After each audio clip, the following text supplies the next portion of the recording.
Good morning students, welcome to class 8। विषय Hindi literature, part 3, Kalinga विजय। इतिहास की किताबों में हमने कई युद्धों के बारे में पढ़ा है, जिनमें ज़्यादातर युद्ध में बच्चों एक देश या राज्य ने किसी दूसरे राज्य को हराया या उसे अधीन कर अपने राज्य में शामिल कर लिया। लेकिन इतिहास का एक युद्ध ऐसा भी है जिसमें केवल एक राजा बल्कि हजारों लोगों की जिंदगी बदल दी और लोगों को युद्ध से हटकर शांति के रास्ते पर चलने की एक नई सोच दी। इतिहास के सबसे महत्तम और शक्तिशाली शासक सम्राट अशोक और राजा अनंत पद्मनाभन के बीच 261 ईसा पूर्व लड़ा गया कलिंग युद्ध इतिहास का सबसे भयावह युद्ध था, क्योंकि सम्राट अशोक द्वारा कलिंग राजा को भेजा गया संधि पत्र स्वीकार नहीं किया गया। सम्राट अशोक युद्ध में विजयी अवश्य हुए, परंतु असंख्य सैनिकों की मौत ने उनके जीवन को झकझोर दिया। उनके हृदय परिवर्तन ने संपूर्ण विश्व में प्रेम की पताका लहरा दी। बच्चों, यही कलिंग विजय का इतिहास था। अब आइए हम इसे विस्तार से देखते हैं। यह एक छोटा सा राज्य था जो गोदावरी और महानदी के बीच बंगाल की खाड़ी के निकट बसा हुआ था। इस राज्य के 3 ओर मौर्य साम्राज्य की सीमाएं थी और चौथी ओर सम्राट सागर ठाठे मार रहा था। यहाँ के लोग बड़े वीर और सदा सच बोलते थे। यहाँ की भूमि बहुत ही उपजाऊ थी। यहाँ का व्यवहार भी बहुत अच्छा था। यहाँ का राज्य कपड़ा बहुत बढ़िया होता था। बारीक से बारीक कपड़ा जैसे ढाके की मलमल यहाँ का प्रसिद्ध वस्त्र था। चंद्रगुप्त मौर्य के पूर्व यह राज्य नंद वंश के अधीन था। नंद वंश की जड़ें उखाड़कर ही चंद्रगुप्त राजा बने थे। उसी समय कलिंग स्वतंत्र हो गया था। इसने थोड़े ही समय में दिन दुनी और रात चौगुनी उन्नति कर दी थी। चंद्रगुप्त के सामने ही यह राज्य बहुत शक्तिशाली हो गया था। सिकंदर के सेनापति सेल्यूकस को हराने के बाद वीर चंद्रगुप्त इस ओर आग भरकर देखने का साहस नहीं कर सका। इसके पुत्र बिंदुसार ने इस राज्य को 3 ओर से घेर लिया था, परंतु वह विजय नहीं पा सका। कलिंग राज्य की सेना भी कोई कम नहीं थी। यूनानी राजदूत मैग्नीस लिखते हैं कि कलिंग राज्य की अंगरक्षक सेना में 60,000 पैदल सैनिक, 10,000 घुड़सवार और 600 हाथी थे। ये सेना बहुत ही विशाल थी और इसने अपनी शक्ति को भी बहुत बढ़ा लिया था। यह एक छोटा सा राज्य विशाल मौर्य साम्राज्य के सामने सिर उठाए खड़ा हुआ था। इसका स्वतंत्र रहना अशोक को खटकने लगा था, क्योंकि अगर ये स्वतंत्र रहता तो कभी भी अशोक पर आक्रमण कर सकता था। उसने सोचा यदि इस राज्य को अधीन कर लिया तो यहाँ के लोग विदेशी राजाओं के साथ मिलकर मौर्य साम्राज्य के लिए खतरा बन जाएंगे। इसलिए उसने इस राज्य को किसी भी मूल्य पर कोई भी मूल्य देकर इसे मिटाना चाहा।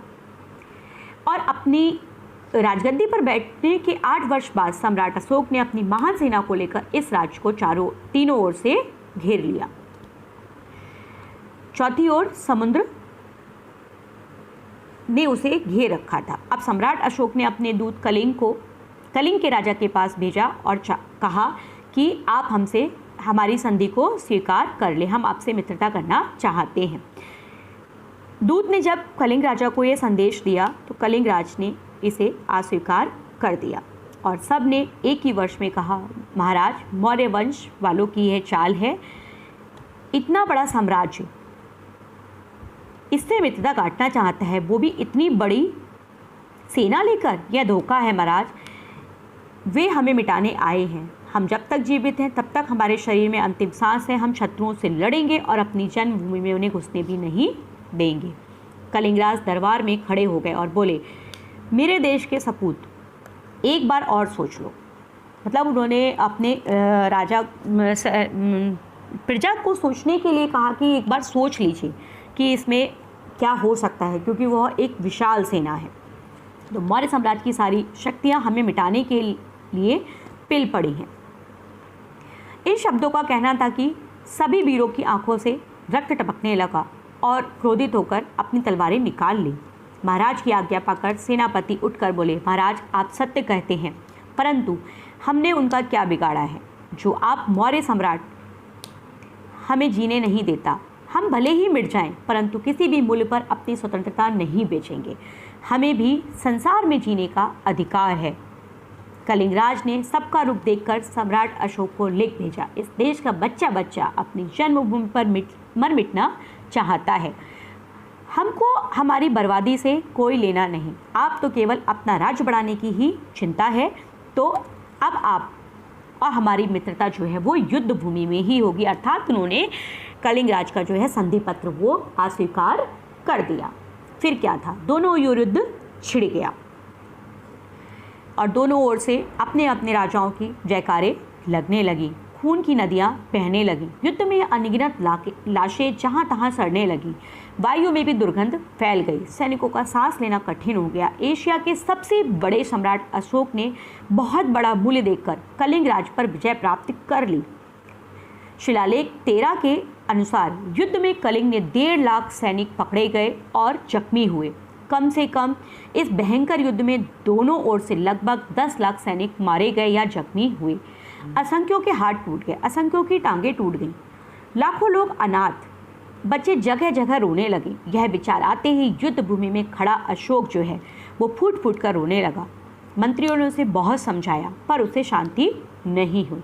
इस युद्ध ने सम्राट अशोक के जीवन को पूरी तरह बदल दिया और उसने कहा कि अब मैं भविष्य में किसी भी देश पर सेनाओं द्वारा आक्रमण नहीं करूंगा।